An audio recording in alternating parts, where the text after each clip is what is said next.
Les ovnis sont partout. 55% des Américains le pensent. Mais que font-ils ici?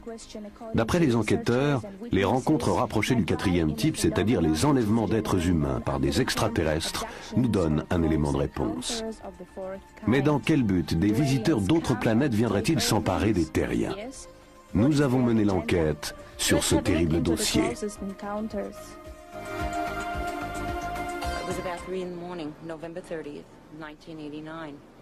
C'était le 3 novembre 1989. Il était 3 heures du matin. Mon mari dormait déjà. Alors je me suis mise au lit et en bonne chrétienne, j'ai dit une prière en pensée. C'est ce qui s'est passé. Comme d'habitude, pour me préparer à dormir, j'ai dit mes prières en pensée. Et j'ai senti une présence étrange dans la chambre.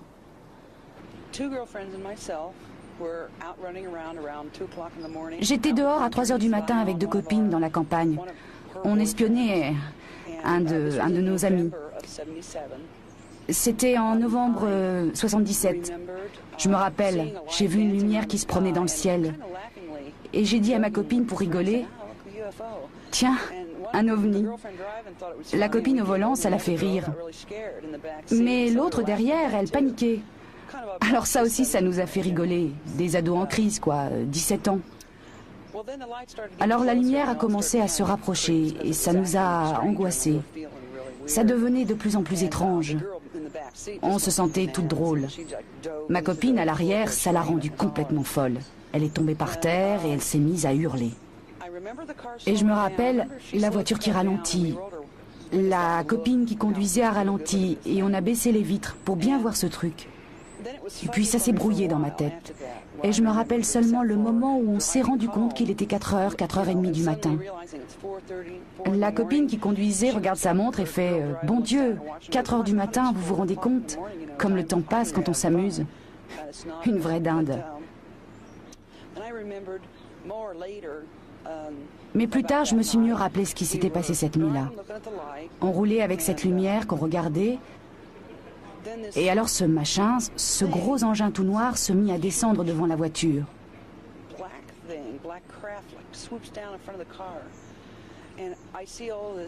Puis ce fut comme si la voiture rentrait dans le noir.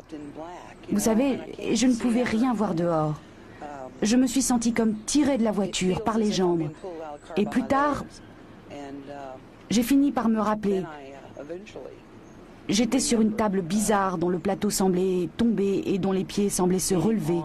Et j'ai senti un truc tout dur, froid qui me pénétrait.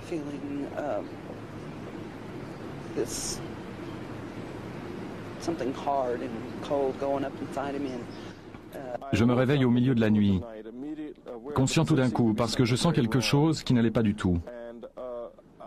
J'ouvre les yeux et je suis dans une petite pièce ronde, avec tous ces êtres bizarres autour de moi. L'un avec une grosse tête et de grands yeux noirs, et d'autres petits, bleus très vifs.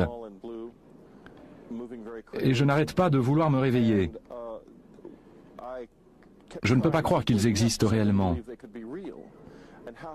Et comment j'ai fait pour arriver là? Comme un cauchemar dont je ne pourrais me réveiller. J'ai lutté comme ça quelques instants, puis, comme je ne me réveillais toujours pas, j'ai fini par me sentir bien éveillé. Je me suis mis à hurler. Là, vraiment, j'ai eu peur. Alors ils ont mis en marche un appareil avec une voix, très rassurante, mais très électronique, qui répétait sans arrêt « Que pouvons-nous faire pour vous aider à ne pas crier ?» Tout d'abord, un enlèvement peut concerner une personne, ou 2, ou 3. Je connais des cas concernant 7 personnes à la fois. Mais on peut dire primo que les visites nocturnes, c'est très caractéristique.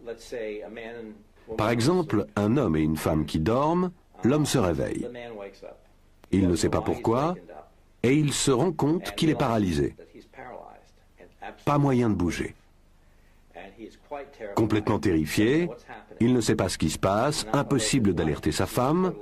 Elle a l'air de ne se rendre compte de rien, de dormir à point fermé.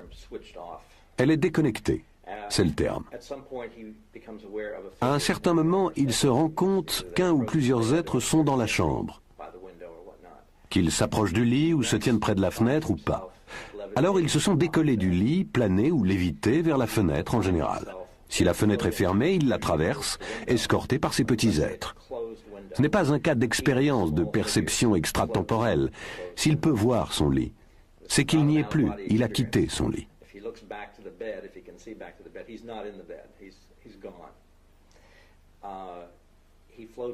Il sort par la fenêtre en planant, avec en général au dehors une sorte de lumière intense, agissant comme un genre de faisceau attracteur, ou ce que vous voudrez.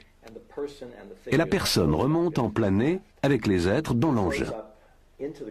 Il y pénètre en planant, d'ordinaire par une ouverture au-dessous, et il va souvent se retrouver presque aussitôt sur une table entièrement déshabillé. Très peu gardent le souvenir de s'être déshabillé ou de l'avoir été. Il se retrouve sur une table et on procède à une série d'actes médicaux ou paramédicaux visant souvent pour finir l'appareil génital. Si c'est un homme, on placera en général un instrument autour du pénis. Fort souvent, à ce moment, on procède au prélèvement d'un échantillon de sperme, soit de façon douloureuse, soit en induisant l'orgasme. Souvent, il y a insertion de sondes dans les narines ou les oreilles. Toute une série d'autres actes interviennent fréquemment. Parfois, on stimulera des centres nerveux avec activation de divers groupes de muscles. Pourquoi ? Nous ne le savons pas.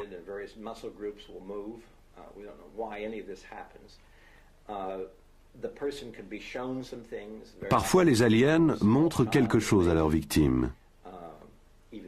Il s'agit souvent d'un petit enfant ou d'un bébé. Mais alors il s'agira de curieux rejetons hybrides. Puis, en fin de compte, l'individu va réintégrer son lit de la même façon qu'il l'a quitté.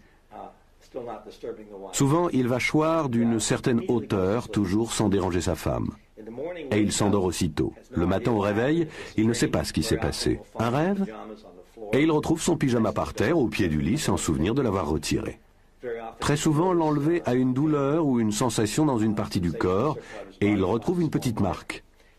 Voilà une visite nocturne typique. Nous connaissons des centaines de cas de ce genre.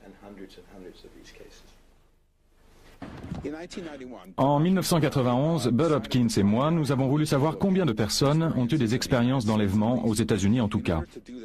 Dans ce but, nous avons contacté un institut de sondage d'envergure nationale, l'Institut Roper, pour demander à 6000 Américains s'ils avaient connu des expériences semblables à celles que les enlevés disent avoir eues, avant de se rendre compte d'un enlèvement, qu'il s'agisse de se mouvoir sur le plan astral ou la vision de lumières étranges dans une chambre, ou encore d'avoir perdu conscience pendant un laps de temps, des choses de ce type. En définitive, nous avons posé 10 questions et nous avons trouvé que 2% des Américains, pour le moins, ont connu des expériences de ce genre. Bien évidemment, il a fallu examiner au cas par cas pour savoir s'ils avaient fait l'objet d'enlèvement ou non. Mais ça fait beaucoup de monde, ce qui donne à penser que le phénomène doit être fort répandu par ailleurs.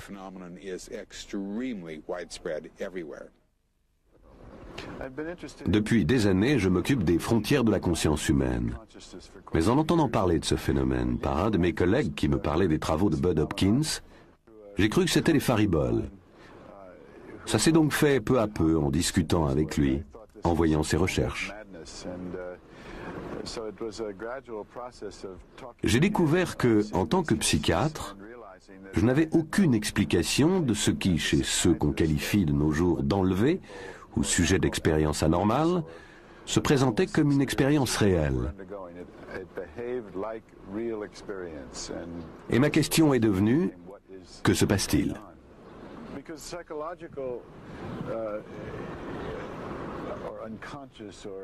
Les expériences inconscientes, intérieures, qui déterminent la personnalité, sont très intimes.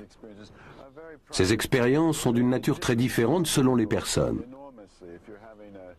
Si vous avez une réaction symptomatique d'un traumatisme de la petite enfance, si vous avez été violé, si vous faites des cauchemars, tout cela sont des éléments intimes qui impliquent de nombreuses nuances entre les individus.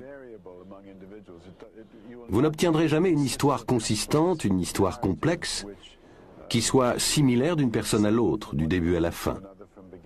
Toutes ces expériences sont du domaine de l'expérience réelle, à la différence de ce qui est construit, donc logique.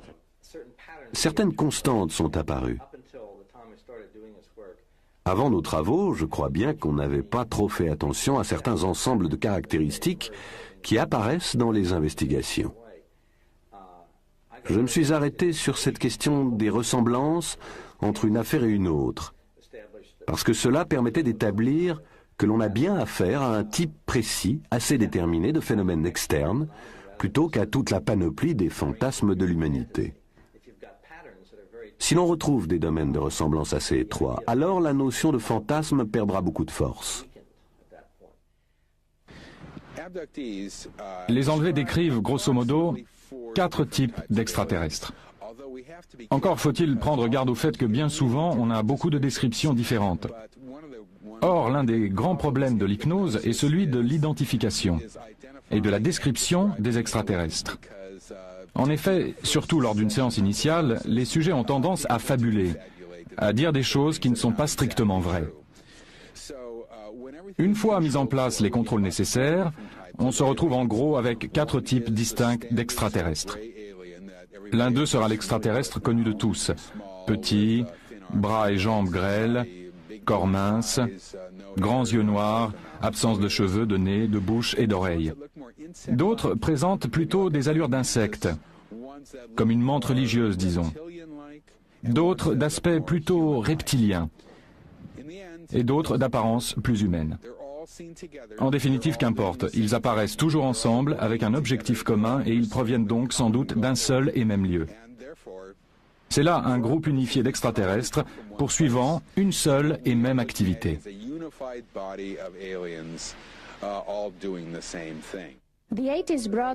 Les années 80 furent celles où les enlèvements devinrent mondialement connus. 2 best-sellers, Intruders par Bud Hopkins et Communion par Whitley Strieber, présentaient des témoignages nouveaux et les aspects neufs de cette réalité menaçante.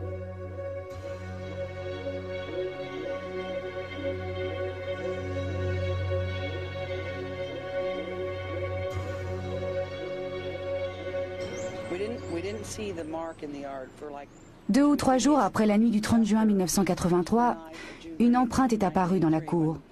Quand ça m'est arrivé dans le garage, alors que je poursuivais ce que je croyais être un voleur sortant du garage. Tout à coup, j'eus l'impression de brûler, comme si j'avais reçu la foudre en pleine poitrine. J'ai reçu en pleine poitrine un coup d'éclair.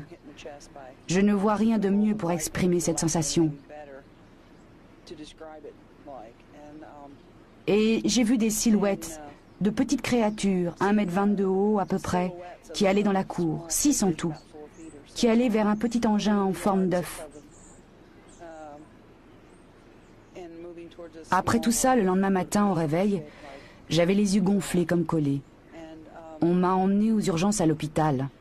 Ils m'ont envoyé directement chez l'ophtalmo, je crois, le spécialiste des yeux. Il m'a accusé en gros d'avoir regardé le soleil.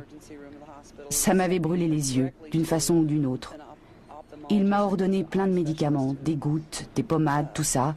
Et ça a mis 15 jours pour guérir.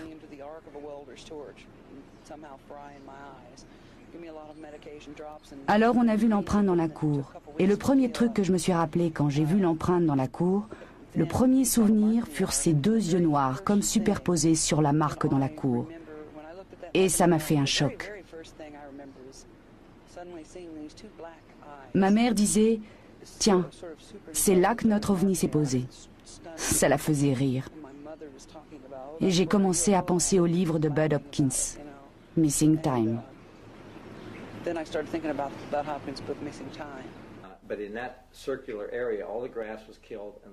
Mais à l'intérieur de cette zone circulaire, toute l'herbe était morte et le sol était, vous savez, la terre avait fondu. Elle était devenue dure comme un roc. Et puis une bande rectiligne partant de là, de ce point d'atterrissage, sur 12 mètres environ. Là encore, le sol était cuit et l'herbe était morte. Et c'est vraiment tout à fait mystérieux vu que la terre était très humide, car on avait eu beaucoup de pluie. Mais là, la terre était desséchée, à en être craquelée, et je l'ai dit, dure comme du roc. On a essayé de reproduire cet effet en laboratoire, avec un échantillon de contrôle de terre, et on n'y arrivait pas. Nous ne savons pas quel type d'énergie a touché cette terre. Mais en tout cas, grâce à ces souvenirs, nous savons où l'OVNI s'était posé. Et c'est précisément là que la Terre avait fondu, de sorte qu'on a un élément matériel très concluant à l'appui de son récit.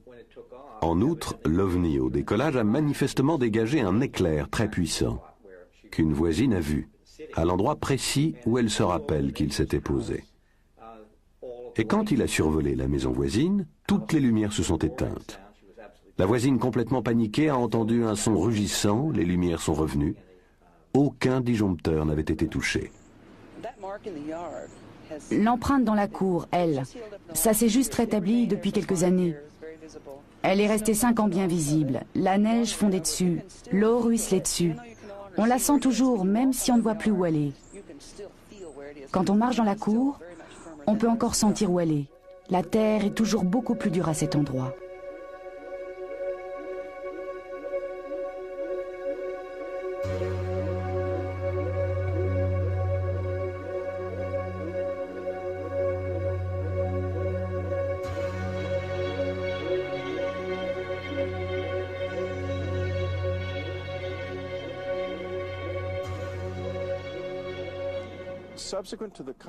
Après ce contact, j'ai eu des amis qui sont venus me rendre visite chez moi. Et il s'est passé une chose incroyable. Ils ont eux aussi été contactés. Même des gens qui ne s'intéressaient pas du tout à ça, qui ignoraient pratiquement tout des enlèvements. Ils ont expérimenté ces rencontres. Ça a bien duré 2 ou 3 ans. Eh bien, je passais la nuit chez les Streiber, dans leur villa de l'État de New York, et en me couchant, j'ai ressenti cette euphorie envahissante, comme si j'étais drogué. Je ne l'étais pas, que je sache. Une sensation délicieuse, à l'unisson avec l'univers. Puis je me suis endormi, et la personne qui partageait ma chambre a eu la même sensation. La même vision de lumière apparaissant dans la pièce. Au départ, c'était parfaitement terrifiant. En février 1986, j'avais tout envisagé.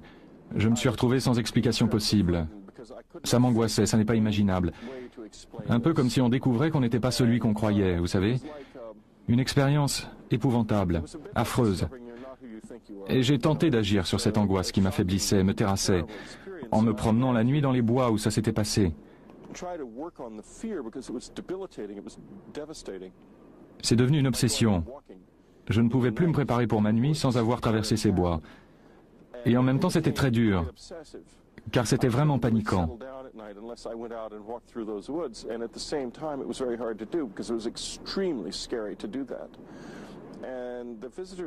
Et là, les visiteurs se sont mis à réagir à ça, à mes efforts pour dominer mon angoisse. Ils se sont mis à revenir chez moi, à se manifester, à venir assez souvent. Je n'ai plus eu d'enlèvement, mais j'ai eu plusieurs contacts très brefs, des expériences à moitié faites pour ainsi dire, qui ne marchaient pas vraiment parce que j'avais trop peur pour aller plus loin.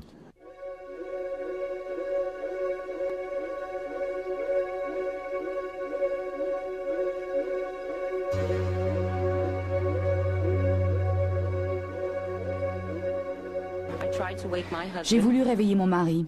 J'avais toujours les yeux fermés, pas de réaction de mon mari. Là, j'ai ouvert les yeux, j'ai regardé droit devant. Il y avait cette chose, cette créature au pied du lit. Et là, c'était la première fois que j'avais conscience de voir ça. J'étais réveillée, pas endormie, je disais mes prières. Je n'ai plus senti mes jambes, je me suis assise sur le lit, tirant sur mes jambes si lourdes, et je me suis retournée. J'ai envoyé un gros oreiller que j'avais fait. On aurait dit que j'avais mis des pierres tellement il était lourd. Et ça l'a touché, la créature.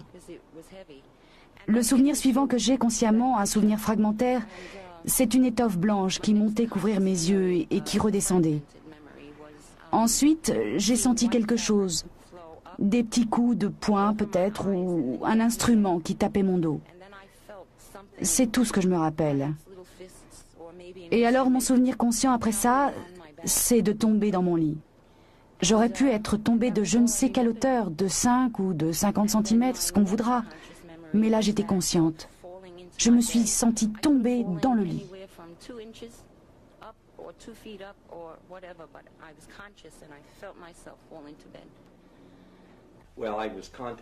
Eh bien, 2 témoins m'ont contacté par courrier. J'ai découvert le 3e témoin un peu plus tard. Et enfin, le 4e témoin. Elle m'a écrit, puis j'ai eu affaire directement avec elle. Puis un 5e témoin. Je m'étais occupé d'elle auparavant. Elle avait vu l'OVNI d'un autre endroit. Elle n'avait pas vu les êtres planer dans les airs, mais elle avait bien vu l'OVNI exactement à cette heure-là, cette nuit-là. Il doit donc y avoir beaucoup d'autres témoins. L'essentiel, c'est qu'à une distance de 400-500 mètres, elle a vu ce gros appareil qui stationnait au-dessus d'un immeuble. C'est arrivé après que son moteur ait calé, arrêtant la voiture, et que toutes les lumières se soient éteintes dans la voiture, sur le pont et sur la chaussée. Et plusieurs autres voitures se sont arrêtées elles aussi, lumières éteintes. Personne ne savait ce qui arrivait aux voitures, pourquoi elles s'arrêtaient toutes. Elle a regardé sur sa droite, elle a vu un objet énorme, très très brillamment éclairé au-dessus de l'immeuble. À ce moment-là, une petite lumière blanche est partie de la base de l'engin, et là elle a vu ces êtres jaillir de la fenêtre du 12e étage. Elle ne savait pas encore de quoi ils retournaient, en fait on aurait dit des boules. C'étaient des personnages en position fœtale, et ils se sont tous déployés tout d'un coup, vite aspirés dans l'engin, le tout en 12 secondes à peu près, puis l'engin s'est éloigné. J'ai entendu des descriptions qui concordaient exactement avec celles des 2 agents de la sécurité, dans la voiture située en bas, accompagnant une haute personnalité politique. Ils ont tous vu la même chose que ces femmes, sauf qu'ils étaient plus rapprochés.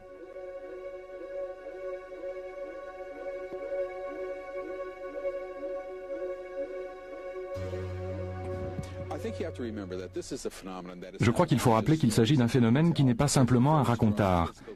Il y a un élément matériel très substantiel qui s'y rattache, qui s'attache à toutes ces personnes. Par exemple, lorsque des sujets affirment avoir été enlevés, ils sont matériellement absents de leur environnement. Ils ne sont pas là. Jamais on n'a mis la main sur quelqu'un pendant la durée de son enlèvement. Ces sujets reviennent, portant sur leur corps des marques et cicatrices inhabituelles, absents la veille et toutes liées à l'enlèvement. Et il faut insister sur le fait que certains sujets assistent à l'enlèvement d'autres personnes. Des 750 régressions d'enlèvement que j'ai menées, 20% concernent 2 personnes ou plus. De sorte que ces sujets peuvent mutuellement confirmer leur enlèvement. Ils se voient, l'un d'eux n'est pas enlevé alors que l'autre va l'être, et ils le voient toujours. En outre, les détails fournis par ces sujets sont d'une précision extraordinaire. Ils peuvent décrire certains des instruments qu'on leur a appliqués, et nous savons à quoi ils servent, même si ces sujets l'ignorent, n'en ont pas connaissance. Mais nous avons vu ces instruments apparaître en tant d'occasions que nous savons leur fonction. Lorsqu'ils décrivent les actes effectués, ils vont décrire l'acte A, l'acte B, l'acte C, et nous savons que l'acte D va suivre. Eux n'en savent rien, et voilà qu'ils poursuivent en donnant la description de l'acte D, de même que tous les autres l'ont fait. Si bien que toute théorie rendant compte de ce phénomène doit prendre en compte cet élément matériel très important et s'y appliquer.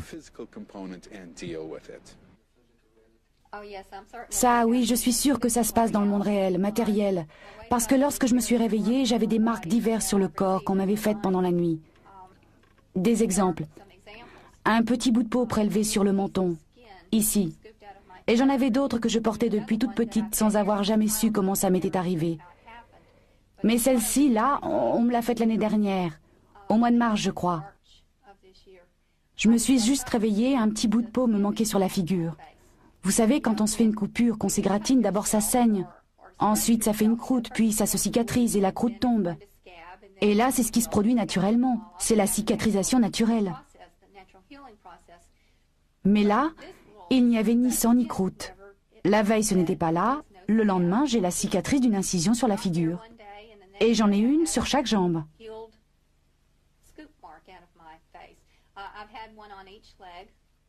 Un jour, je me réveille, je découvre cette cicatrice toute petite à la racine des cheveux, qui n'était pas là avant. Je me suis réveillée avec d'autres types de marques différents sur le corps. Par exemple, en janvier, février, là, cette année, je me suis découvert 2 marques rondes sur le dos. On dirait des piqûres en cercle. 7 piqûres en cercle et une au milieu. punctures in the form of a circle, like 7 punctures in a circle and one in the middle. Autre indice de la réalité matérielle des enlèvements par extraterrestres, des implants bizarres dans le corps des témoins.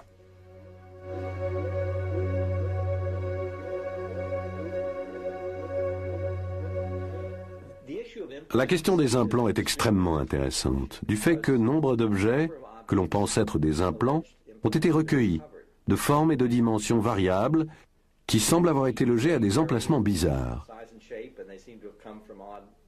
Ainsi, le dessous du pénis,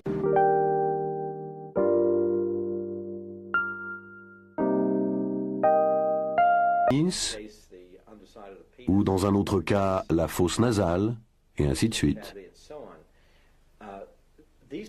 Ces objets ont en commun de ne pas être opaques aux rayons X, ce qui veut dire qu'ils n'apparaissent pas sur une radiographie. C'est très intéressant. Pour la plupart également, ils sont constitués de matériaux organiques à base de silice, de carbone, d'oxygène, etc. Il ne s'agit pas, ils n'ont pas l'aspect de pièces de mécanique. Nous ne savons pas vraiment de quoi il s'agit. On peut difficilement demander aux scientifiques qui ont étudié ces objets de s'aventurer à dire que tel objet n'aurait pas pu être produit sur Terre d'aucune façon. On ne saurait demander à aucun scientifique de se lancer dans la preuve d'une négation. Pourtant, aucun de ces objets n'aurait dû se trouver aux emplacements du corps humain où on les a découverts. Nous n'avons pas plus idée de leur fonction. On peut spéculer, mais tout ce qu'on a, ce sont des clichés radio ou d'IRM montrant de mystérieux objets à des endroits bizarres.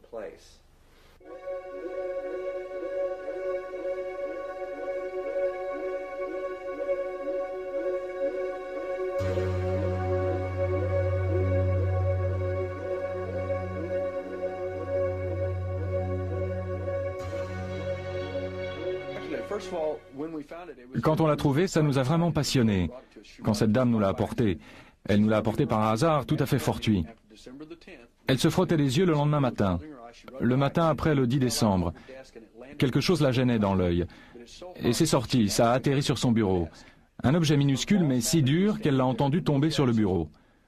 Sa chef se trouvait là. Elle lui a demandé « Qu'est-ce que c'est ?» Elle a répondu « Je ne sais pas, un grain de sable ou je ne sais pas quoi. J'avais ça dans les yeux, ça m'a fait mal toute la nuit. » Et l'autre « Apportez ça à l'enquêteur, Monsieur Sims. » Et elle a répondu « Oh, sans doute, juste un grain de sable. » L'autre lui dit « Non, allez le lui montrer, s'il vous plaît. » Ce n'est que comme ça qu'on a eu cette pièce à conviction-là.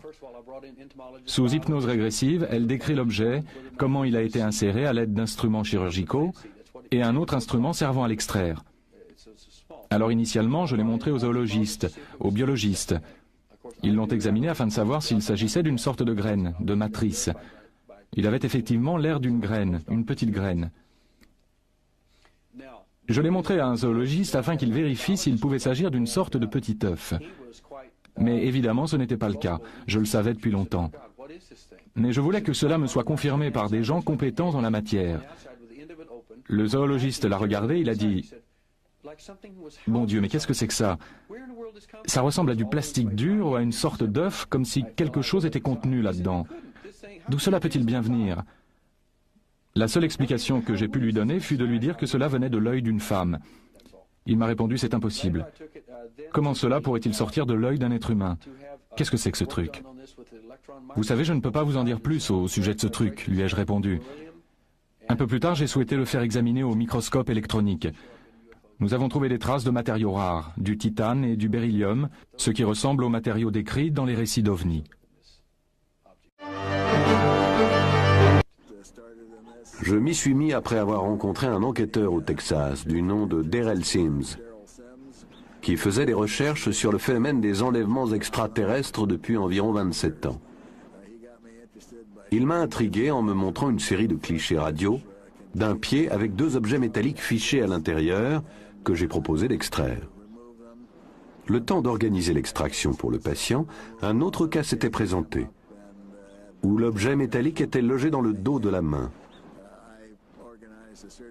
J'ai mis en place une équipe de chirurgiens, les 2 cas furent opérés, et les résultats d'analyse biologique ont été fichés et archivés, ainsi que les résultats préliminaires d'une longue série d'analyses sur l'origine des métaux.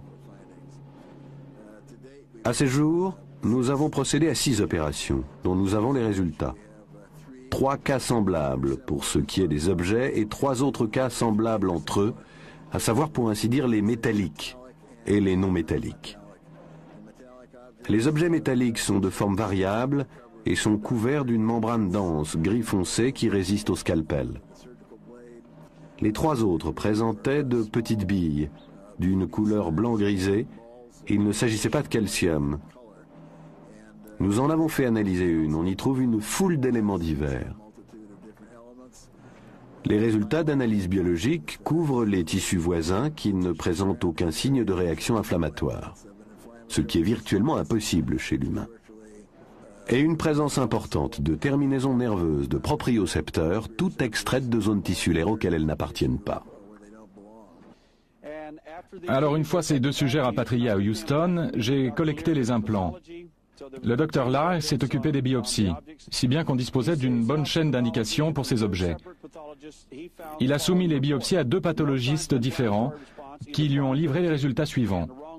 Aucun signe de réaction inflammatoire, chronique ni aiguë, et présence de cellules nerveuses anormales, des récepteurs de propriocepteurs. Les propriocepteurs, ce sont simplement les neurones. Ce sont des cellules sensitives situées à fleur de peau, servant au toucher, au goût, pour les sensations de tact, de pression et autres.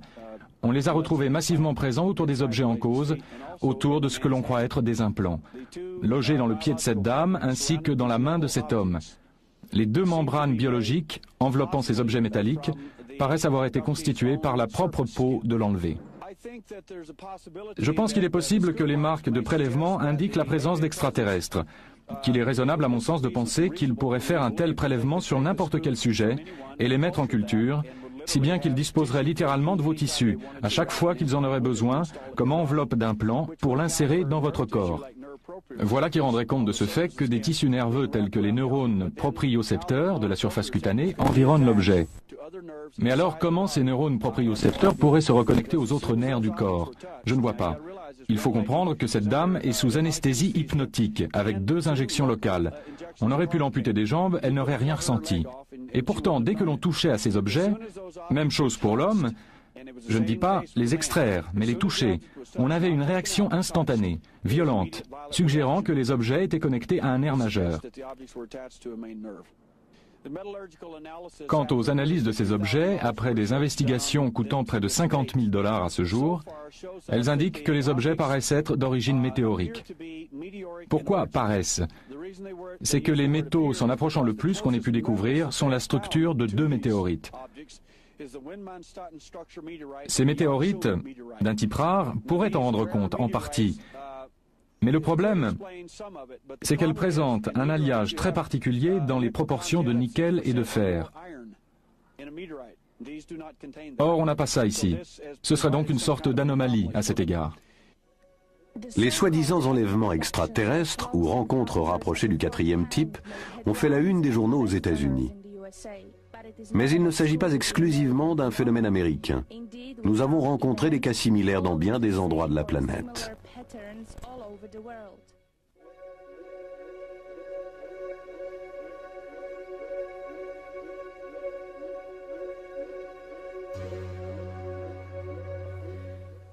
En fait, je les ai invités en 1985 parce que j'avais rencontré un Américain en Tchécoslovaquie. Nous avions parlé et il m'avait raconté avoir voyagé dans les ovnis. Alors je lui ai répondu, un peu moqueuse, « Pourquoi ne m'emmènes-tu pas avec toi ?» Et puis un jour, alors que j'étais en train de lire un livre, il s'agissait d'un livre de poèmes dont le titre était « Le premier contact », j'aperçus soudain par la fenêtre à une 50aine de mètres de moi un ovni. Je fus totalement paniquée car soudain je réalisais que j'étais face à quelque chose que je ne pouvais pas comprendre. Plus tard, j'ai compris que j'avais été enlevée cette fameuse nuit et ça a bouleversé ma vie. Je me suis retrouvée sur une table d'opération et comme je suis médecin, vous savez, la technique opératoire m'intéressait particulièrement. Cette technique était très en avance sur nos propres méthodes. Il s'agissait de rayons laser de couleur. Je ne pouvais comprendre ce qui se passait, mais je réalisais qu'ils étaient en train d'implanter quelque chose dans mon corps. Je ne savais pourquoi. Maintenant que j'en sais davantage au sujet de tout cela, je comprends que ces implants étaient faits pour changer notre niveau de sensation et pour nous aider à stocker des informations. Et il s'agit d'une chose très importante que les gens doivent savoir. Nous sommes contrôlés. Nous sommes membres d'une société galactique. Nous faisons partie en quelque sorte des Nations Unies intergalactiques. Les gens qui ont été enlevés sont ceux qui ont connu le contact. Et cela en dépit des opérations médicales est très positif.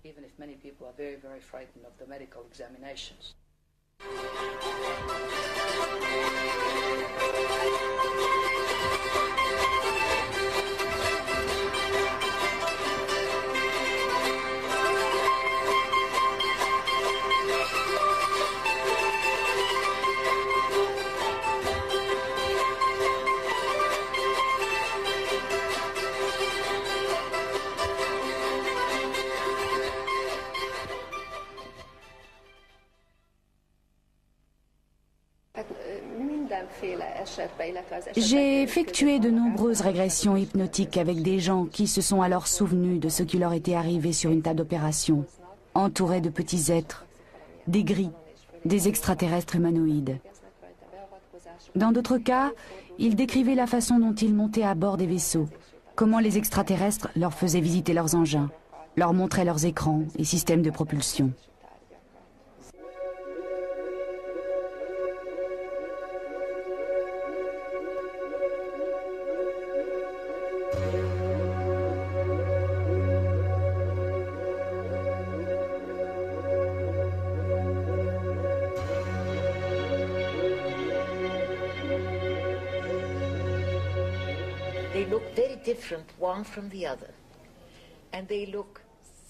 Chacun était un peu différent de l'autre, mais ils ressemblaient cependant à tous ceux qui ont été observés partout dans le monde. Il s'agissait de gris classiques, de ceux qui sont tant à la mode aux États-Unis. Nous connaissons ceci, mais parfois avec de légères variantes. Nous connaissons bien d'autres types d'extraterrestres dans une foule de cas. Mais certains ressemblent à des humains. D'autres sont beaucoup plus grands et beaux que des humains. D'autres sont semblables à des monstres, à des erreurs de la nature. Quelque chose de très différent de tout ce que nous connaissons et qui forme l'aspect le plus troublant du phénomène.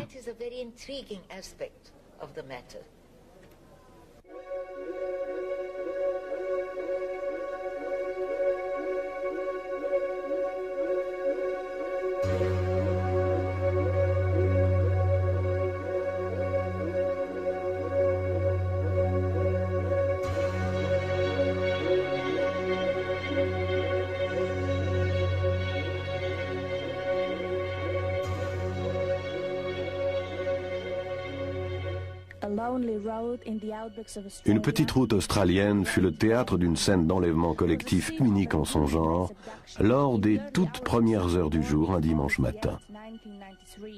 3 groupes de personnes voyageant séparément ont été enlevés par un vaisseau extraterrestre. Ils se sont souvenus de l'événement plusieurs jours plus tard. Kelly Cahill fut parmi ces enlevés.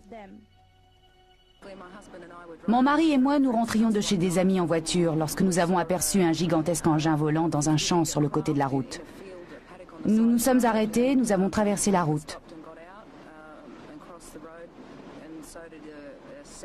Tout ce dont je me rappelle est un vaisseau flottant dans les airs, celui que nous avions aperçu quelques instants auparavant conduisant, et une lumière très aveuglante. J'ai tout oublié, sauf la certitude que quelque chose s'était passé. Car mon cœur battait à tout rompre et l'adrénaline ne cessait de me submerger. Puis soudain, je me trouvais totalement désorientée dans la voiture. Et j'étais incapable de dire ce qui avait pu se passer. Comme si j'avais vécu un blackout. Lorsque je repasse à cet endroit en voiture, j'ai un poids énorme sur l'estomac en repensant à ce qui s'est passé dans ce champ. Il a fallu 6 semaines pour que je recommence à me souvenir confusément de ce qui s'était passé. Et encore, il ne s'agit que des 10 premières minutes. Tout le reste de ce missing time ne peut me revenir en mémoire. Quand nous sommes sortis de la voiture, nous avons observé cet engin qui présentait une série de lumières oranges dans sa partie inférieure et qui projetait un rayon bleu de forme conique jusqu'au sol. Nous étions là quand un être tout noir apparut dans le vaisseau, puis bientôt 7 ou 8 autres. Je sentais une incroyable énergie dans mon corps. C'est la seule façon que j'ai d'exprimer cela. Les petits êtres n'arrêtaient pas d'arriver et j'ai eu une sorte de crise d'hystérie. J'ai ressenti un grand choc dans l'estomac qui m'a plaqué à terre. J'ai alors entendu une sorte de conversation, une voix masculine, mais j'avais vraiment de la peine à rester consciente à ce moment-là.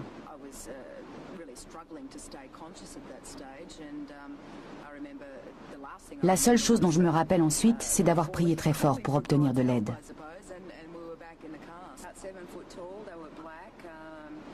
Les occupants du vaisseau étaient grands, ils étaient noirs, leurs yeux étaient rouges, comme s'ils s'étaient mis à rougeoyer au moment où j'ai crié.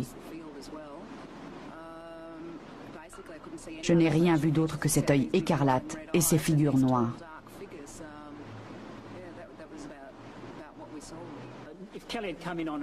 Si Kelly avait été seule, nous n'aurions qu'un cas normal. Mais ce qui s'est passé, c'est qu'un autre couple a été impliqué dans cette rencontre du 4e type. Et ce sont ces deux sources totalement indépendantes qui font tout le prix de l'affaire. Si vous faites des recherches, eh bien vous vous rendez compte que les deux groupes d'observateurs sont en quelque sorte reliés entre eux. Pour dire mieux, la rencontre a eu lieu sur la route et tout le monde est sorti pour observer cet événement. Ainsi, dans cette affaire, les deux voitures ne se trouvent pas au même endroit et les personnes à l'intérieur ne se connaissent pas. Chaque voiture disparaît et réapparaît à un endroit et à un moment différent. Eh bien, ce que nous avons fait d'abord, c'est localiser l'endroit où tout cela s'est déroulé. Nous l'avons trouvé assez facilement. Mais après un examen scientifique du sol, nous nous sommes rendus compte que le biotope avait subi des traumatismes. Il y avait 3 marques dans le sol, d'environ 75 cm de diamètre. Nous avons aussi remarqué d'autres anomalies dans le sol, comme une forme étrange, comme une demi-lune. En outre, chacune des deux jeunes femmes, peut-être parce que les hommes se trouvaient assez loin de leur voiture, avait été touchée. L'une des deux femmes, qui s'appelle Glenda, une infirmière confirmée, présentait des marques qui ont été d'ailleurs photographiées. Un triangle est apparu sous son nombril, de même qu'une marque à l'intérieur de la cuisse gauche, ainsi que sur le bas de sa cheville. Il y avait ainsi de nombreuses preuves physiques.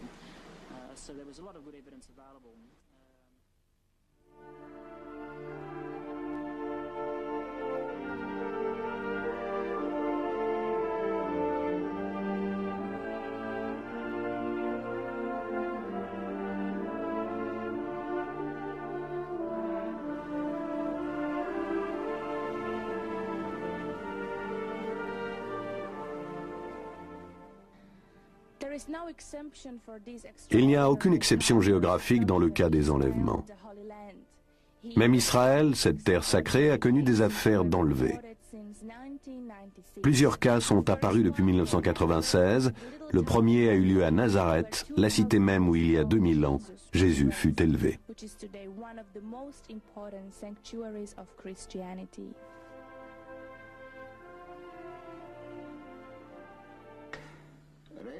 Le soir du 15 septembre 1996, je marchais aux environs de la poste, lorsque j'aperçus à environ 400 mètres de mon domicile un gigantesque vaisseau de forme circulaire à quelques mètres au-dessus de moi. L'engin avait 5 lumières triangulaires, contenant chacune une lumière plus petite, une rouge, une marron et la dernière au sommet du triangle, blanc très vif, fluorescent. Lorsque je regardais le vaisseau, je me sentis soudain happé à l'intérieur. Là, je me retrouvais entouré de petites créatures. Ils avaient 3 tentacules en guise de bras terminés par de longs ongles. Une des créatures était une femelle. Elle portait une sorte de combinaison verte, Leur peau était également verte. La pièce elle-même semblait faite de cristaux. Les humanoïdes me firent un signe à hauteur de hanche environ. Une autre créature femelle portait une sorte de casque ou de chapeau. Puis un être plus grand fit son apparition et les plus petits se sont mis à se rassembler autour de lui. Il a lancé comme un ordre aux autres et sa voix était un peu comme le bruit d'un disque qu'on raye. À ce moment, un des petits êtres se rapprocha de moi et me jeta une poudre jaune au visage. C'est tout ce dont je me rappelle.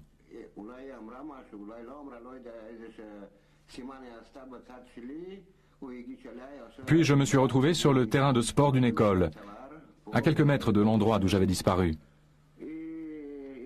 J'étais complètement désorienté, mais j'ai décidé de me rendre au commissariat le plus proche afin de leur raconter toute l'histoire. Je suis arrivé au commissariat aux environs de 11 heures. Quand je m'étais rendu à la poste, ils étaient sur le point de fermer, il était 8 heures.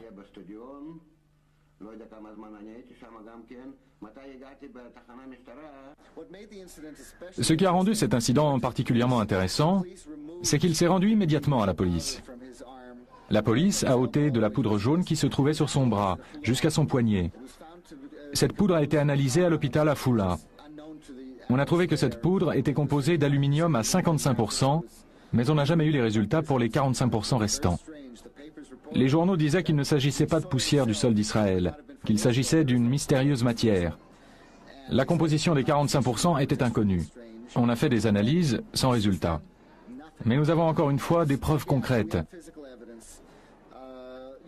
Je ne vois pas comment Yuri Isakov, un marin à la retraite, aurait créé cette poudre chez lui ou ailleurs et l'aurait ramenée au commissariat afin de raconter toute cette histoire. Le lendemain, je me suis senti vraiment mal. J'avais des traces de brûlures sur les bras et sur le visage. Cela me brûlait tellement que je n'ai pas pu prendre le moindre bain ou me laver pendant des jours, car je ne supportais pas le contact de l'eau sur mon épiderme. En décembre, j'ai même eu un testicule qui s'est gravement inflammé. La plupart du temps, je me sens mal, tellement mal que je n'arrive plus à trouver le sommeil.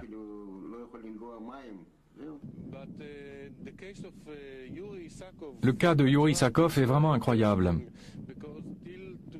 parce que depuis qu'il a été enlevé, et jusqu'à maintenant, comme il nous l'a raconté, il souffre toujours. Ses blessures ne guérissent pas, et personne ne s'occupe de lui. La dernière fois que je l'ai vu, il m'a dit « Peut-être que le gouvernement attend tout simplement que je meure afin d'examiner mon cadavre. » C'était très triste de l'entendre s'exprimer ainsi.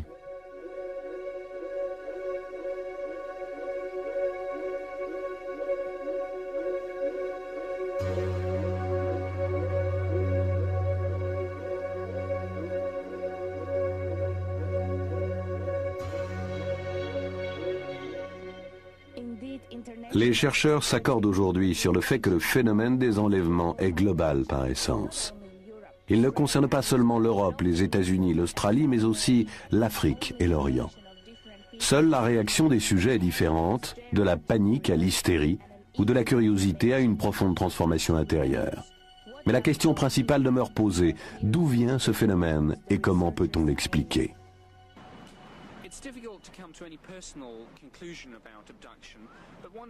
Il est très difficile d'arriver à des conclusions personnelles et définitives au sujet des enlèvements.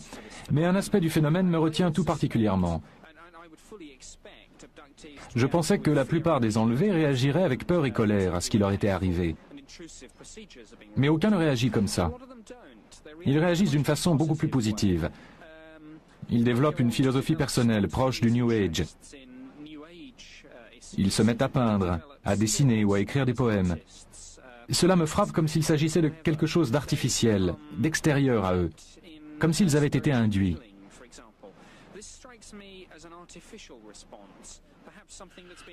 Alors je ne peux m'empêcher de me demander si les transformations dues à ces expériences prouvent que quelque chose nous a été fait par des êtres venus d'ailleurs.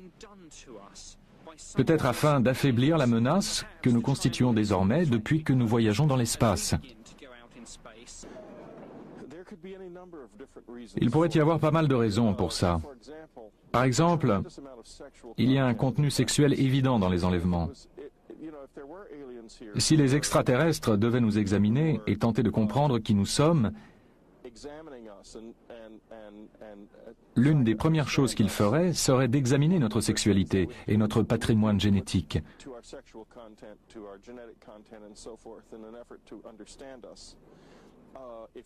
Si nous pouvions aller sur une autre planète, nous ferions exactement la même chose. Et si ces autres mondes étaient habités de peuples plus primitifs que les nôtres, si nous avions une véritable éthique, nous ferions tout pour les protéger afin que leur culture et leur civilisation ne soient pas détruites, à l'inverse de ce qui se passe sur Terre, où les peuples primitifs sont absorbés par la technologie et les modèles standardisés.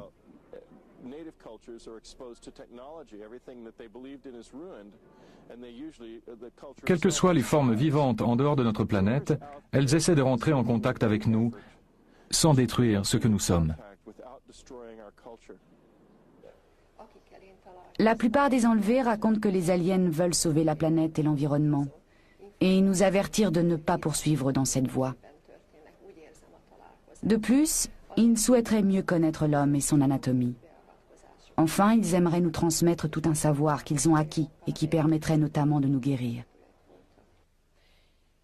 Et ils font ça pour notre bien, car nous détruisons cette planète. Je veux dire qu'il est évident que si nous ne changeons pas notre façon de nous comporter les uns vis-à-vis des autres, nous disparaîtrons. Nous méprisons tous ceux qui sont différents, tous ceux qui ont une autre religion, une autre couleur, une autre façon de voir le monde. Nous détruirons la Terre par la pollution, par la radioactivité, par les installations nucléaires.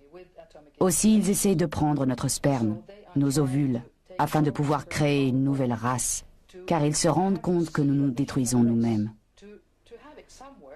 L'humanité est si primitive, si grossière qu'elle doit être changée. Et ce n'est pas la première fois que ce constat s'impose, car nous avons déjà fait l'objet de manipulations génétiques depuis des milliers d'années.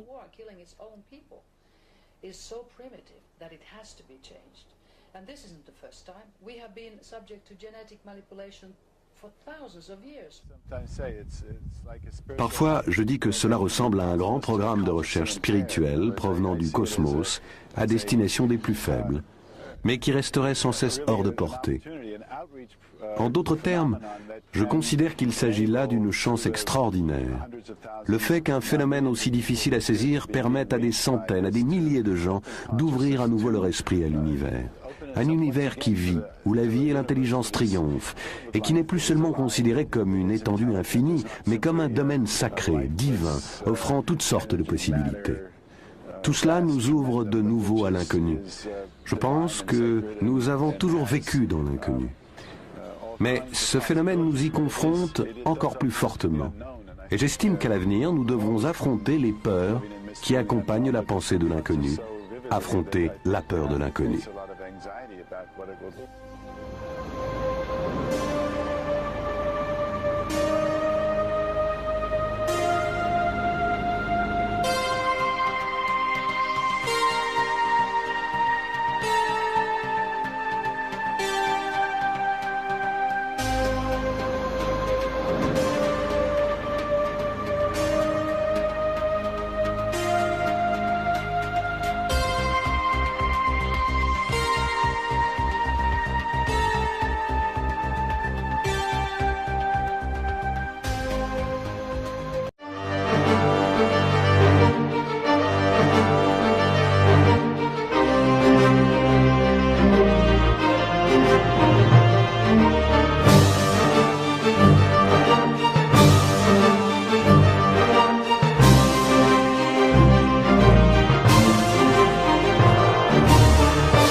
eu des expériences d'enlèvement, aux États-Unis en tout cas. Dans ce but, nous avons contacté un institut de sondage d'envergure nationale, l'Institut Roper, pour demander à 6000 Américains s'ils avaient connu des expériences semblables à celles que les enlevés disent avoir eues, avant de se rendre compte d'un enlèvement, qu'il s'agisse de se mouvoir sur le plan astral ou la vision de lumières étranges dans une chambre, ou encore d'avoir perdu conscience pendant un laps de temps, des choses de ce type. En définitive, nous avons posé 10 questions et nous avons trouvé que 2% des Américains, pour le moins, ont connu des expériences de ce genre. Bien évidemment, il a fallu examiner au cas par cas pour savoir s'ils avaient fait l'objet d'enlèvement ou non. Mais ça fait beaucoup de monde, ce qui donne à penser que le phénomène doit être fort répandu par ailleurs.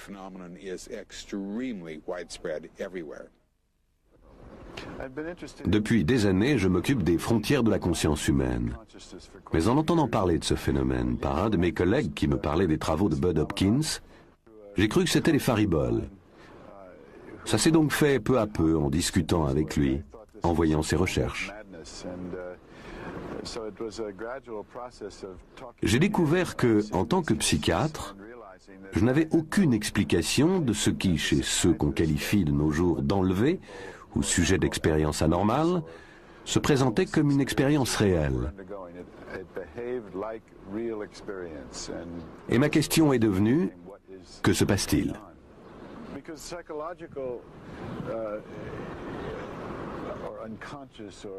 Les expériences inconscientes, intérieures, qui déterminent la personnalité, sont très intimes. Ces expériences sont d'une nature très différente selon les personnes. Si vous avez une réaction symptomatique d'un traumatisme de la petite enfance, si vous avez été violé, si vous faites des cauchemars, tout cela sont des éléments intimes qui impliquent de nombreuses nuances entre les individus. Vous n'obtiendrez jamais une histoire consistante, une histoire complexe, qui soit similaire d'une personne à l'autre, du début à la fin. Toutes ces expériences sont du domaine de l'expérience réelle, à la différence de ce qui est construit, donc logique. Certaines constantes sont apparues. Avant nos travaux, je crois bien qu'on n'avait pas trop fait attention à certains ensembles de caractéristiques qui apparaissent dans les investigations. Je me suis arrêté sur cette question des ressemblances entre une affaire et une autre, parce que cela permettait d'établir que l'on a bien affaire à un type précis, assez déterminé de phénomènes externes, plutôt qu'à toute la panoplie des fantasmes de l'humanité. Si l'on retrouve des domaines de ressemblance assez étroits, alors la notion de fantasme perdra beaucoup de force. Femelle portait une sorte de casque ou de chapeau. Puis un être plus grand fit son apparition et les plus petits se sont mis à se rassembler autour de lui. Il a lancé comme un ordre aux autres et sa voix était un peu comme le bruit d'un disque qu'on raye. À ce moment, un des petits êtres se rapprocha de moi et me jeta une poudre jaune au visage. C'est tout ce dont je me rappelle.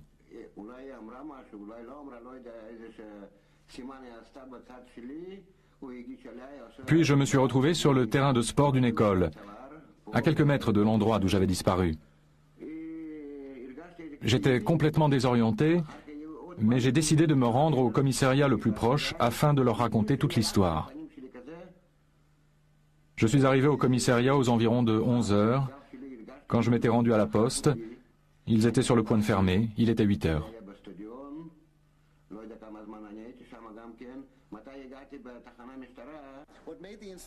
Ce qui a rendu cet incident particulièrement intéressant, c'est qu'il s'est rendu immédiatement à la police. La police a ôté de la poudre jaune qui se trouvait sur son bras, jusqu'à son poignet. Cette poudre a été analysée à l'hôpital à Foula. On a trouvé que cette poudre était composée d'aluminium à 55%, mais on n'a jamais eu les résultats pour les 45% restants. Les journaux disaient qu'il ne s'agissait pas de poussière du sol d'Israël, qu'il s'agissait d'une mystérieuse matière. La composition des 45% était inconnue. On a fait des analyses sans résultat. Mais nous avons encore une fois des preuves concrètes. Je ne vois pas comment Yuri Isakov, un marin à la retraite, aurait créé cette poudre chez lui ou ailleurs et l'aurait ramenée au commissariat afin de raconter toute cette histoire. Le lendemain, je me suis senti vraiment mal. J'avais des traces de brûlures sur les bras et sur le visage. Cela me brûlait tellement que je n'ai pas pu prendre le moindre bain ou me laver pendant des jours, car je ne supportais pas le contact de l'eau sur mon épiderme. En décembre, j'ai même eu un testicule qui s'est gravement inflammé. La plupart du temps, je me sens mal, tellement mal que je n'arrive plus à trouver le sommeil.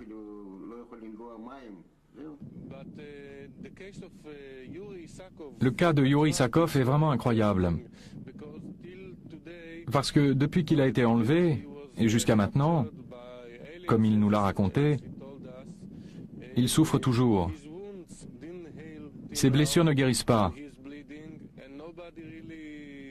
et personne ne s'occupe de lui. La dernière fois que je l'ai vu, il m'a dit « Peut-être que le gouvernement attend tout simplement que je meure afin d'examiner mon cadavre. » C'était très triste de l'entendre s'exprimer ainsi.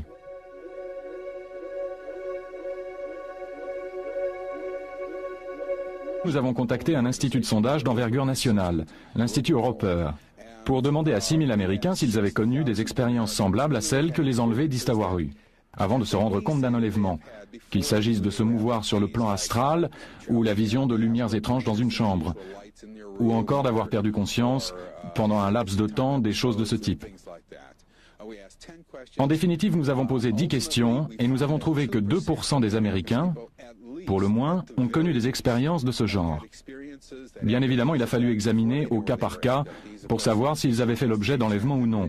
Mais ça fait beaucoup de monde, ce qui donne à penser que le phénomène doit être fort répandu par ailleurs.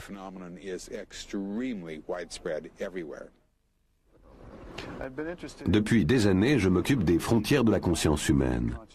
Mais en entendant parler de ce phénomène par un de mes collègues qui me parlait des travaux de Bud Hopkins, j'ai cru que c'était les fariboles. Ça s'est donc fait peu à peu en discutant avec lui, en voyant ses recherches. J'ai découvert que, en tant que psychiatre, je n'avais aucune explication de ce qui, chez ceux qu'on qualifie de nos jours d'enlevés ou sujets d'expérience anormale, se présentait comme une expérience réelle. Et ma question est devenue, que se passe-t-il ?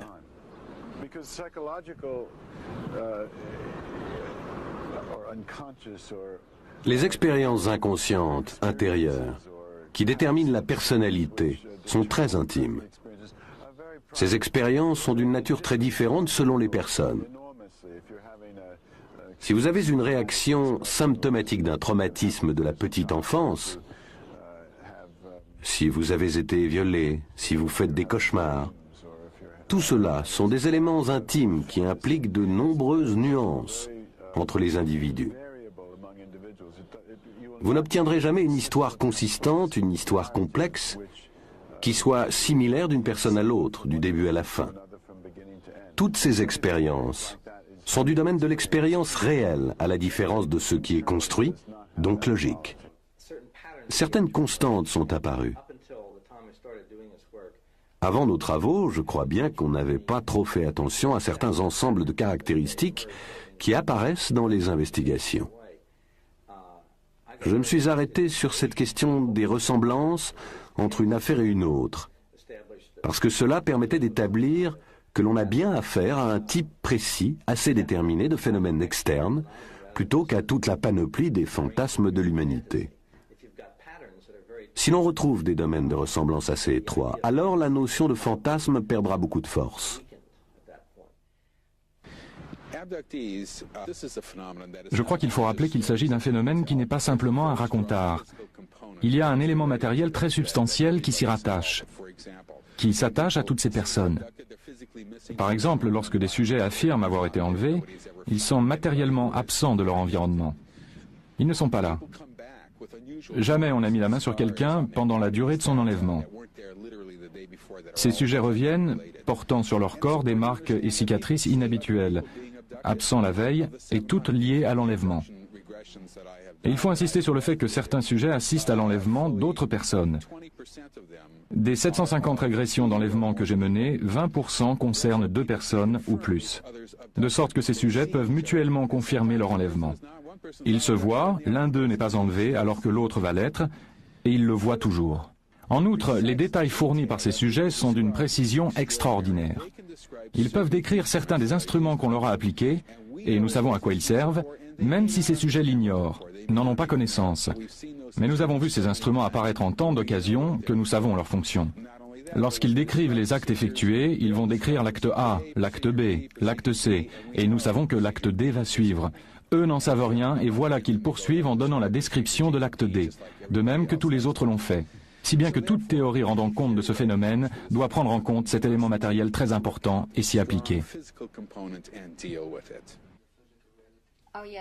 Ça, oui, je suis sûre que ça se passe dans le monde réel, matériel. Parce que lorsque je me suis réveillée, j'avais des marques diverses sur le corps qu'on m'avait faites pendant la nuit. Des exemples. Un petit bout de peau prélevé sur le menton, ici. Et j'en avais d'autres que je portais depuis toute petite sans avoir jamais su comment ça m'était arrivé. Mais celle-ci, là, on me l'a faite l'année dernière, au mois de mars, je crois. Je me suis juste réveillée, un petit bout de peau me manquait sur la figure. Vous savez, quand on se fait une coupure, qu'on s'égratine, d'abord ça saigne. Ensuite, ça fait une croûte, puis ça se cicatrise et la croûte tombe. Et là, c'est ce qui se produit naturellement. C'est la cicatrisation naturelle. Mais là, il n'y avait ni sang ni croûte. La veille, ce n'était pas là. Le lendemain, j'ai la cicatrice d'une incision sur la figure. Et j'en ai une sur chaque jambe.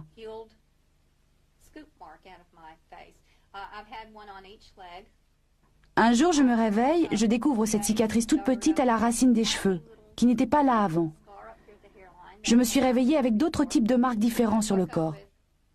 Par exemple, en janvier, février, là, cette année, je me suis découvert 2 marques rondes sur le dos. On dirait des piqûres en cercle. 7 piqûres en cercle et une au milieu.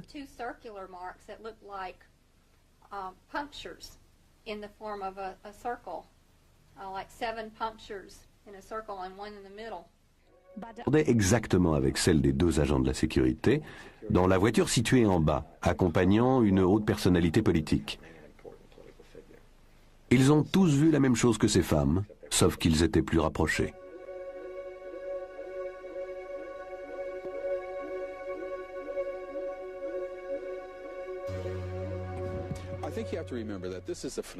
Je crois qu'il faut rappeler qu'il s'agit d'un phénomène qui n'est pas simplement un racontard.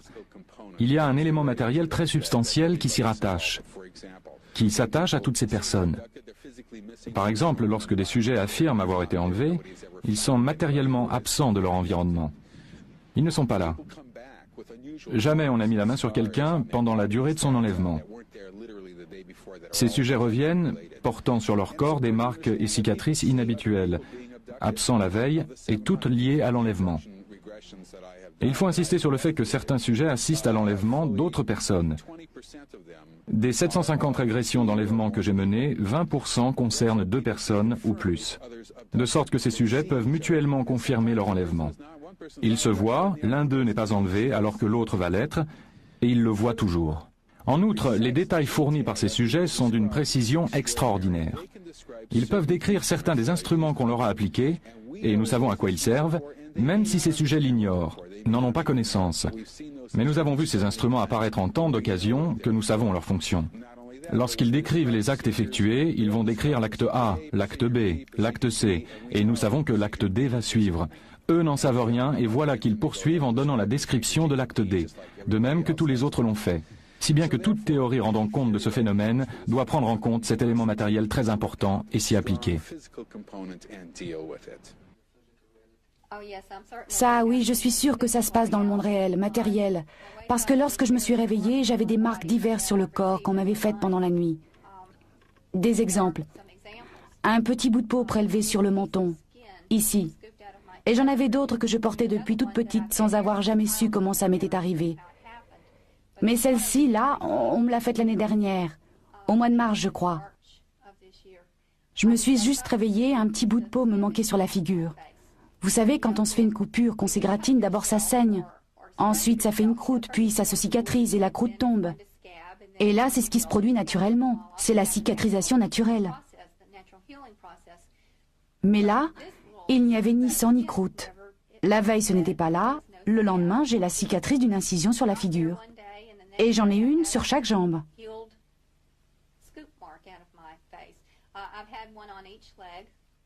Un jour, je me réveille, je découvre cette cicatrice toute petite à la racine des cheveux, qui n'était pas là avant.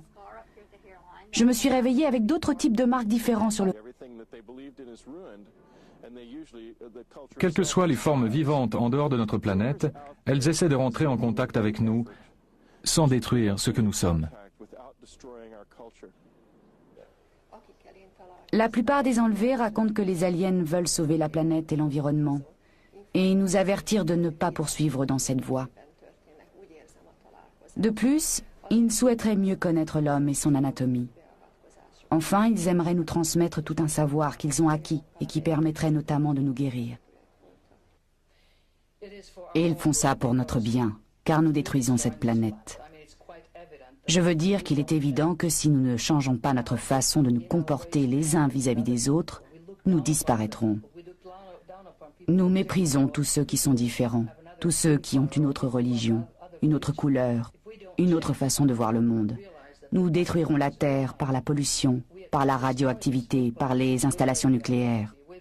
Aussi, ils essayent de prendre notre sperme, nos ovules, afin de pouvoir créer une nouvelle race, car ils se rendent compte que nous nous détruisons nous-mêmes. L'humanité est si primitive, si grossière qu'elle doit être changée. Et ce n'est pas la première fois que ce constat s'impose, car nous avons déjà fait l'objet de manipulations génétiques depuis des milliers d'années.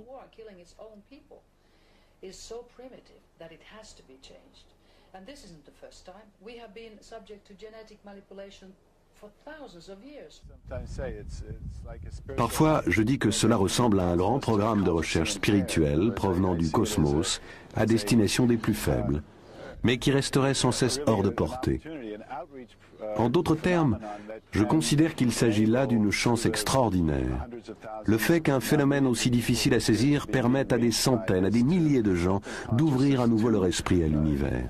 Un univers qui vit, où la vie et l'intelligence triomphent, et qui n'est plus seulement considéré comme une étendue infinie, mais comme un domaine sacré, divin, offrant toutes sortes de possibilités.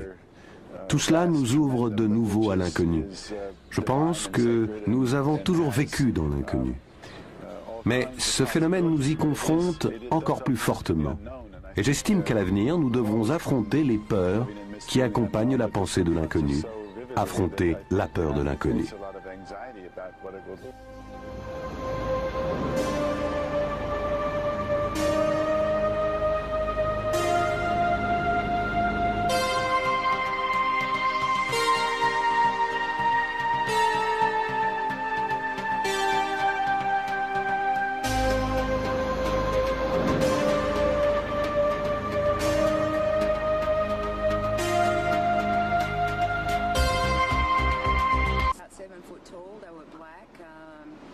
Les occupants du vaisseau étaient grands, ils étaient noirs, leurs yeux étaient rouges, comme s'ils s'étaient mis à rougeoyer au moment où j'ai crié. Je n'ai rien vu d'autre que cet œil écarlate et ces figures noires.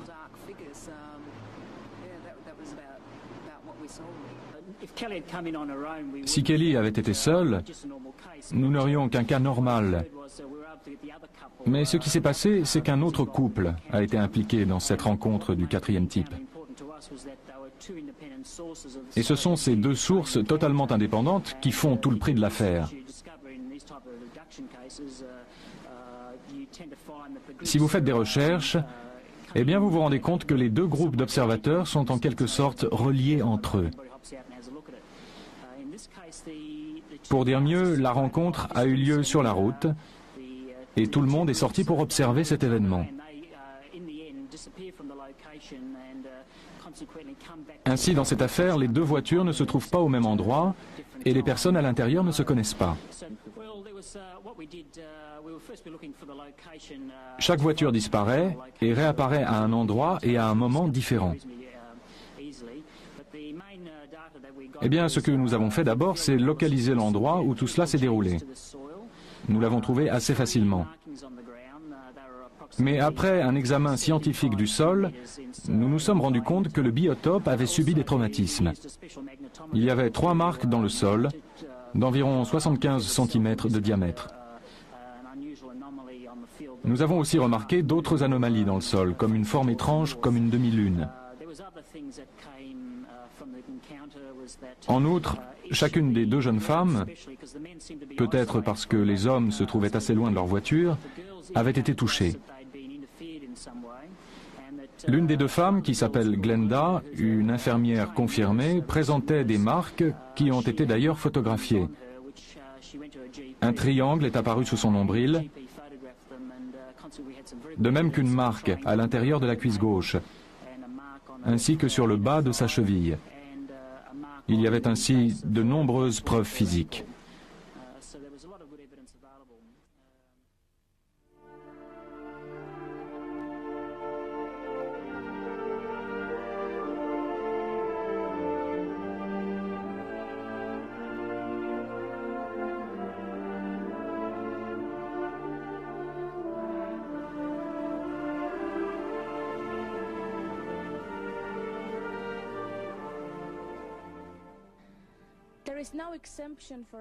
Il n'y a aucune exception géographique dans le cas des enlèvements. Même Israël... Car ils se rendent compte que nous nous détruisons nous-mêmes. L'humanité est si primitive, si grossière qu'elle doit être changée. Et ce n'est pas la première fois que ce constat s'impose, car nous avons déjà fait l'objet de manipulations génétiques depuis des milliers d'années.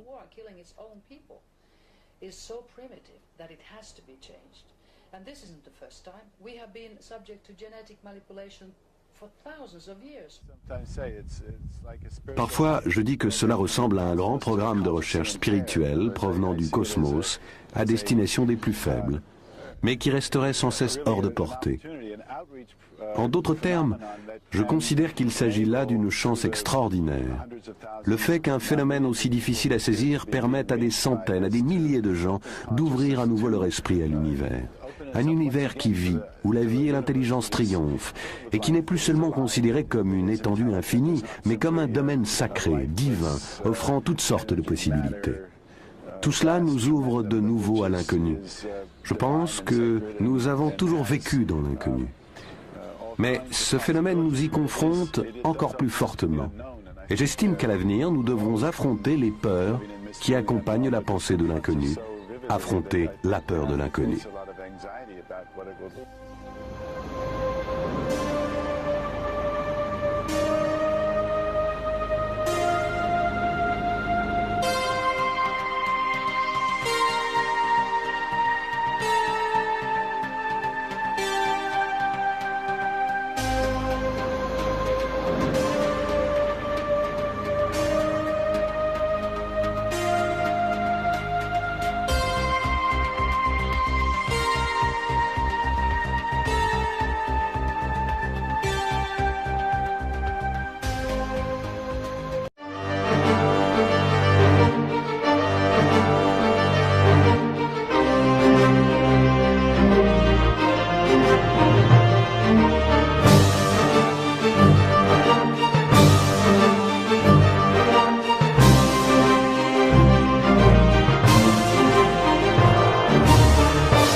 Avec un échantillon de contrôle de terre, et on n'y arrivait pas.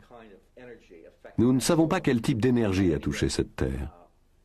Mais en tout cas, grâce à ces souvenirs, nous savons où l'OVNI s'était posé. Et c'est précisément là que la Terre avait fondu, de sorte qu'on a un élément matériel très concluant à l'appui de son récit. En outre, l'OVNI au décollage a manifestement dégagé un éclair très puissant, qu'une voisine a vu, à l'endroit précis où elle se rappelle qu'il s'était posé. Et quand il a survolé la maison voisine, toutes les lumières se sont éteintes. La voisine, complètement paniquée, a entendu un son rugissant, les lumières sont revenues. Aucun disjoncteur n'avait été touché. L'empreinte dans la cour, elle, ça s'est juste rétabli depuis quelques années. Elle est restée 5 ans bien visible. La neige fondait dessus, l'eau ruisselait dessus. On la sent toujours, même si on ne voit plus où elle est. Quand on marche dans la cour, on peut encore sentir où elle est. La terre est toujours beaucoup plus dure à cet endroit.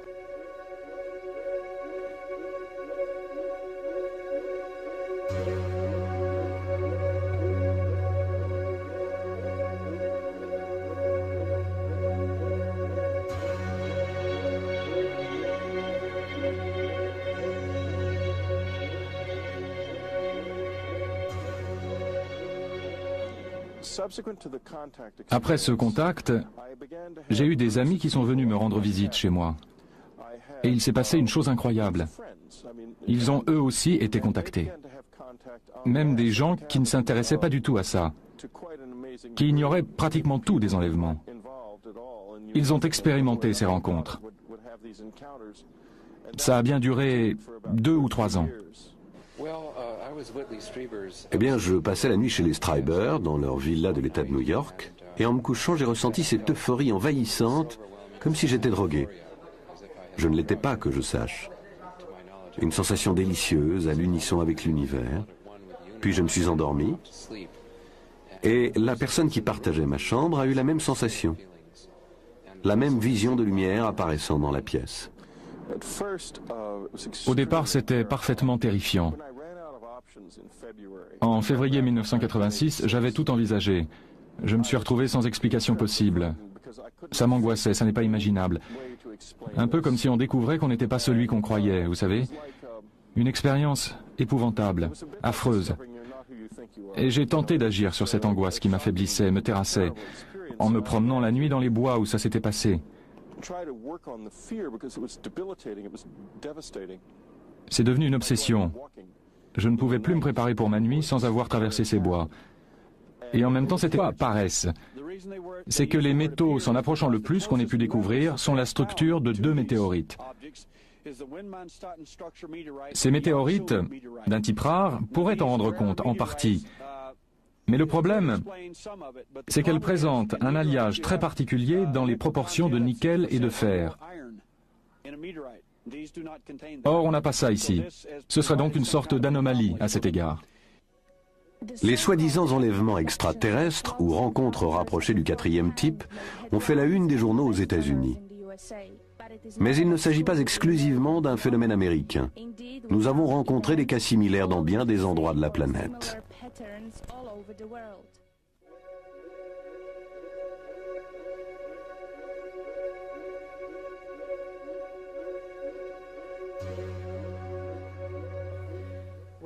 En fait, je les ai invités en 1985 parce que j'avais rencontré un Américain en Tchécoslovaquie.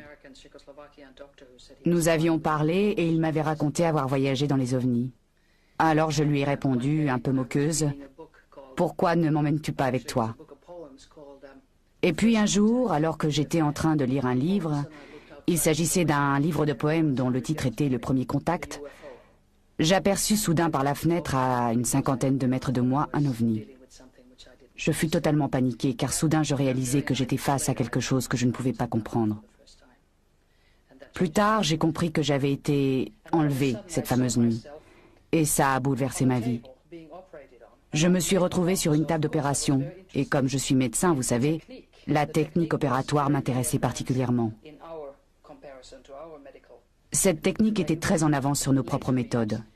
Il s'agissait de rayons laser de couleur. Je ne pouvais comprendre ce qui se passait, mais je réalisais qu'ils étaient en train d'implanter quelque chose dans mon corps.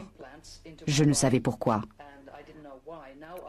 Maintenant que j'en sais davantage au sujet de tout cela, je comprends que ces implants étaient faits pour changer notre niveau de sensation et pour nous aider à stocker des informations. Et il s'agit d'une chose très importante que les gens doivent savoir. Nous sommes contrôlés. Nous sommes membres d'une société galactique. Nous faisons partie en quelque sorte des Nations Unies intergalactiques. Les gens qui ont été enlevés sont ceux qui ont connu le contact. Et cela en dépit des opérations médicales est très positif.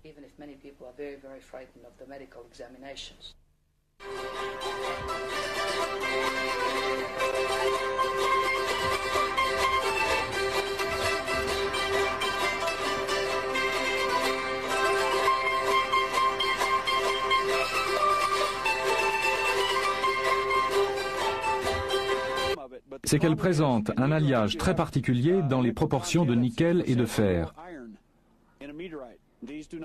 Or, on n'a pas ça ici. Ce serait donc une sorte d'anomalie à cet égard. Les soi-disant enlèvements extraterrestres ou rencontres rapprochées du quatrième type ont fait la une des journaux aux États-Unis. Mais il ne s'agit pas exclusivement d'un phénomène américain. Nous avons rencontré des cas similaires dans bien des endroits de la planète.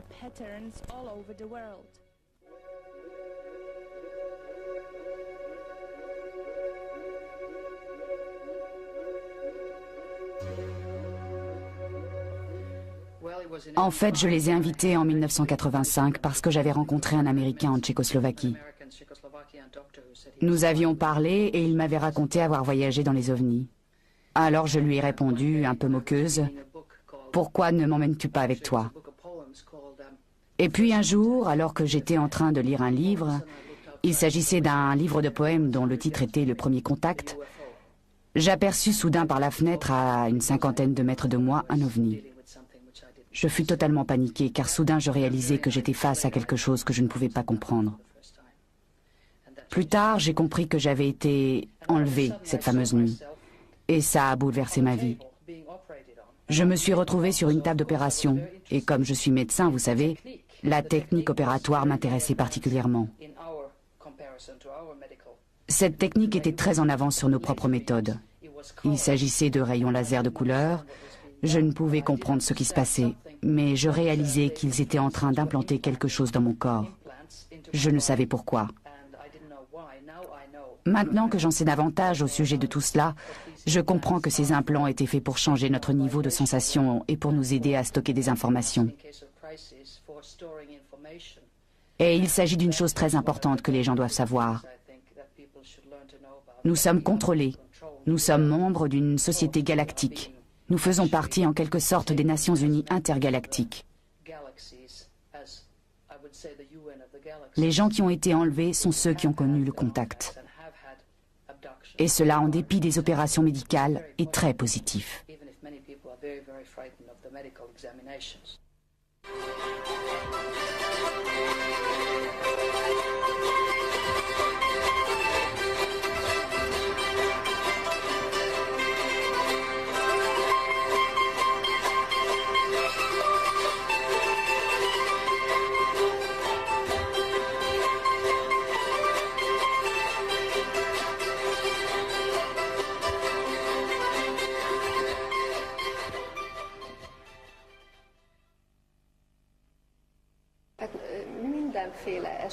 À quelques mètres au-dessus de moi.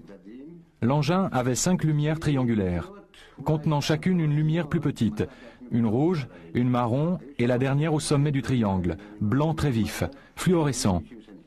Lorsque je regardais le vaisseau, je me sentis soudain happé à l'intérieur. Là, je me retrouvais entouré de petites créatures. Ils avaient 3 tentacules en guise de bras terminés par de longs ongles. Une des créatures était une femelle. Elle portait une sorte de combinaison verte. Leur peau était également verte. La pièce elle-même semblait faite de cristaux. Les humanoïdes me firent un signe à hauteur de hanche environ. Une autre créature femelle portait une sorte de casque ou de chapeau. Puis un être plus grand fit son apparition et les plus petits se sont mis à se rassembler autour de lui. Il a lancé comme un ordre aux autres et sa voix était un peu comme le bruit d'un disque qu'on raye. À ce moment, un des petits êtres se rapprocha de moi et me jeta une poudre jaune au visage. C'est tout ce dont je me rappelle.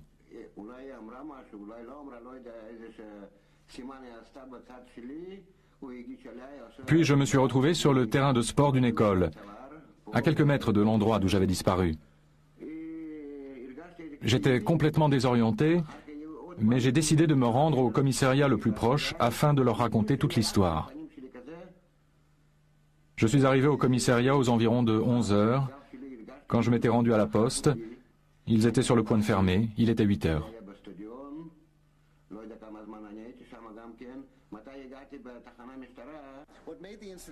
Ce qui a rendu cet incident particulièrement intéressant, c'est qu'il s'est rendu immédiatement à la police.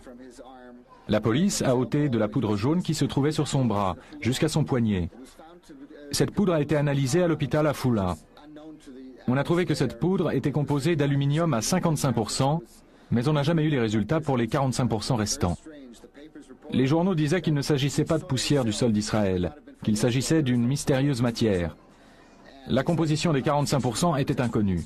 On a fait des analyses sans résultat. Mais nous avons encore une fois des preuves concrètes.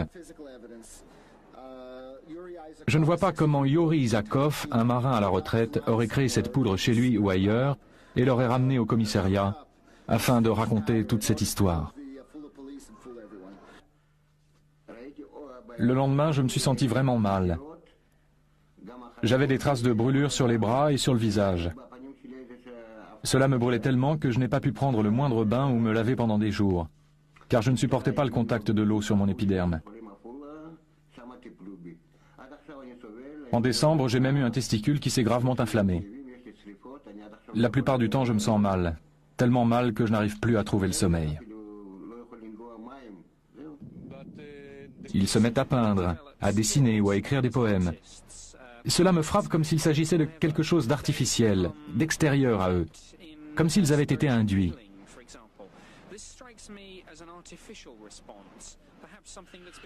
Alors je ne peux m'empêcher de me demander si les transformations dues à ces expériences prouvent que quelque chose nous a été fait par des êtres venus d'ailleurs.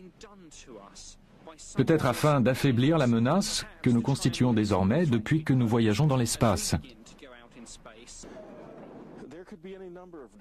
Il pourrait y avoir pas mal de raisons pour ça. Par exemple, il y a un contenu sexuel évident dans les enlèvements. Si les extraterrestres devaient nous examiner et tenter de comprendre qui nous sommes,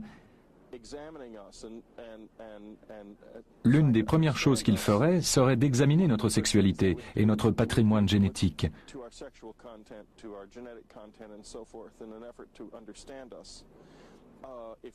Si nous pouvions aller sur une autre planète, nous ferions exactement la même chose.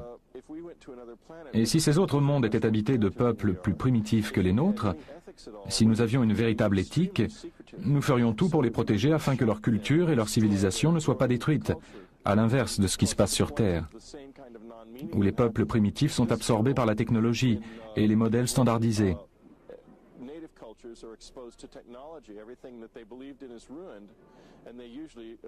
Quelles que soient les formes vivantes en dehors de notre planète, elles essaient de rentrer en contact avec nous sans détruire ce que nous sommes. La plupart des enlevés racontent que les aliens veulent sauver la planète et l'environnement, et nous avertir de ne pas poursuivre dans cette voie. De plus, ils souhaiteraient mieux connaître l'homme et son anatomie. Enfin, ils aimeraient nous transmettre tout un savoir qu'ils ont acquis et qui permettrait notamment de nous guérir. Et ils font ça pour notre bien, car nous détruisons cette planète. Je veux dire qu'il est évident que si nous ne changeons pas notre façon de nous comporter les uns vis-à-vis des autres, nous disparaîtrons. Nous méprisons tous ceux qui sont différents, tous ceux qui ont une autre religion, une autre couleur, une autre façon de voir le monde. Nous détruirons la Terre par la pollution, par la radioactivité, par les installations nucléaires. Aussi, ils essayent de prendre notre sperme, nos ovules, afin de pouvoir créer une nouvelle race, car ils se rendent compte que nous nous détruisons nous-mêmes. L'humanité est si primitive, si grossière qu'elle doit être changée. Et ce n'est pas la première fois que ce constat s'impose, car nous avons déjà fait l'objet de manipulations génétiques depuis des milliers d'années.